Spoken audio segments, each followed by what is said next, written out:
Hello students, today we started new lecture which is about excretion. So what is and what do you mean by excretion?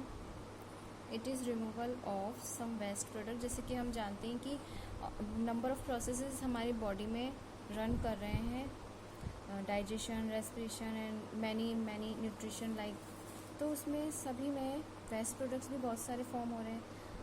For example carbon dioxide, water produces in respiration, and these products are released out from body in the metabolism of proteins.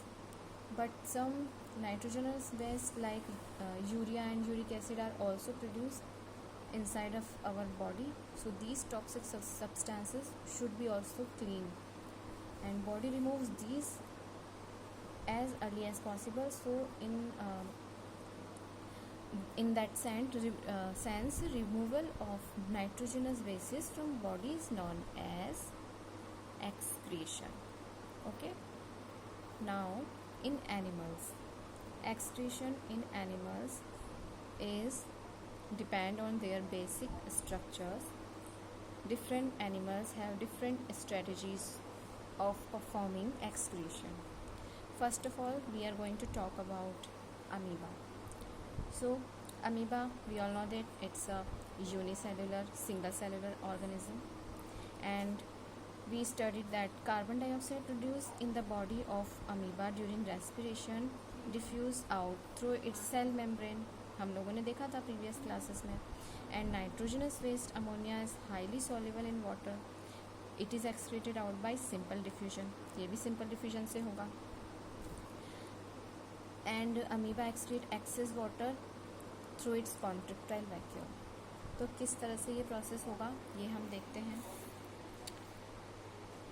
Contractile vacuole किस तरह से work करेगा? It's an amoeba, diagram of amoeba, and it's inside it is a contractile vacuole.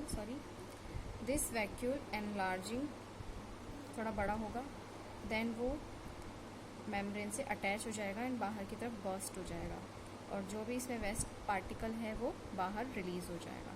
तो इस तरह से contractile vacuole जो है वो अमीबा में एक्सक्रीशन का प्रोसेस शो करता है. एंड जो हमने गैसेस एक्सचेंज के बारे में पढ़ा था अर्थ फॉर्म में, which is occur through it's moist skin. तो लेकिन जो अर्थ फॉर्म है उसमें जो भी नाइट्रोजन वेस्ट का प्रोसेस, रिमूवल का प्रोसेस होता है, मतलब एक्सक्रीशन होता है, that is occur through nephridia. वो नेफ्रीडिया के थ्रू होता है.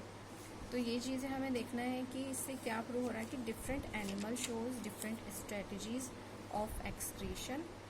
किसी में भी सेम नहीं हो रहा. अमीबा में कॉन्ट्रेक्टाइल वैक्यूल के थ्रू हो रहा है, अर्थ फॉर्म में नेफ्रीडिया के थ्रू हो रहा है. एंड जो ह्यूमन बीइंग्स हैं उनमें अलग प्रोसेस होता है, जो कि हम लोग हमारे नेक्स्ट लेक्चर में देखेंगे. In our new class, in our next class we will going to study about excretion in human beings.